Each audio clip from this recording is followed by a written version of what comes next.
K മുരളീധരനെ വയനാട്ടിലേക്ക് പരിഗണിക്കാനൊരുങ്ങി കോൺഗ്രസ്. നമസ്കാരം, കൊട്ടാരക്കര മീഡിയയിലേക്ക് സ്വാഗതം.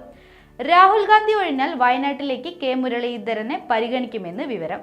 തൃശൂരിലെ ലോക്സഭാ തെരഞ്ഞെടുപ്പ് പരാജയത്തിൽ മുരളീധരനുണ്ടായ വിഷമം മാറ്റുകയാണ് കോൺഗ്രസ് നേതൃത്വത്തിന്റെ ലക്ഷ്യം. പാലക്കാട് നിയമസഭയിലേക്കുള്ള ഉപതെരഞ്ഞെടുപ്പിൽ യൂത്ത് കോൺഗ്രസ് സംസ്ഥാന പ്രസിഡന്റ് രാഹുൽ മാങ്കൂട്ടത്തിലിനെ മത്സരിപ്പിക്കാനാണ് സാധ്യത. ചേലക്കര ഉപതെരഞ്ഞെടുപ്പിൽ രമ്യ ഹരിദാസിന് ഒരവസരം കൂടി നൽകിയേക്കും. വടകരയിലും നേമത്തും തൃശൂരിലും അടക്കം പാർട്ടി പറഞ്ഞ ഇടത്തെല്ലാം എതിരു പറയാതെ മത്സരിച്ച കെ മുരളീധരൻ തൃശൂരിൽ തോൽക്കുമെന്ന് പ്രതീക്ഷിച്ചിരുന്നില്ല. പൊതുരംഗത്തില്ല എന്ന സങ്കടത്തോടെ പറഞ്ഞാണ് അദ്ദേഹം തെരഞ്ഞെടുപ്പ് തോൽവിയോട് പ്രതികരിച്ചത്.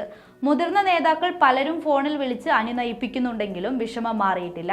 ഈ സാഹചര്യത്തിൽ സുരക്ഷിതമായൊരു പദവി മുരളിക്ക് നൽകണമെന്നാണ് മുന്നണി നേതാക്കൾ പോലും പറയുന്നത്.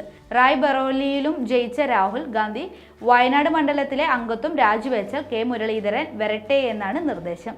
മുൻപ് DIC കാലത്ത് ഇരു മുന്നണികൾക്കുമെതിരെ മത്സരിച്ച് മിന്നുന്ന പ്രകടനം വയനാട്ടിൽ മുരളീധരൻ കാഴ്ചവെച്ചിട്ടുണ്ട്. എന്നാൽ രാഹുൽ ഗാന്ധിയുടെ അസാന്നിധ്യത്തിൽ പ്രിയങ്ക ഗാന്ധി ഇല്ലെങ്കിൽ മാത്രമേ മുരളീധരനെ സ്ഥാനാർത്ഥിയാക്കുന്നത് പരിഗണിക്കൂ.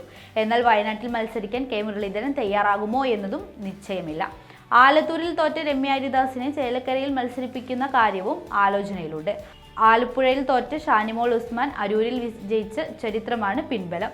എന്നാൽ തോൽവിയുടെ കാര്യകാരണങ്ങളിൽ പാർട്ടിയിൽ കലാപം ഉയർന്നാൽ സാധ്യത മങ്ങും. ഷാഫി പറമ്പിൽ ഒഴിയുന്ന പാലക്കാടാണ് കോൺഗ്രസിന്റെ ഏറ്റവും വലിയ തലവേദന. ഫോട്ടോ ഫിനിഷിംഗിലാണ് കഴിഞ്ഞ തവണ ഷാഫി പറമ്പിൽ ജയിച്ചു കയറിയത്. BJP നിയമസഭയിലേക്ക് വിജയപ്രതീക്ഷ വയ്ക്കുന്ന പ്രധാന മണ്ഡലമാണ് പാലക്കാട്.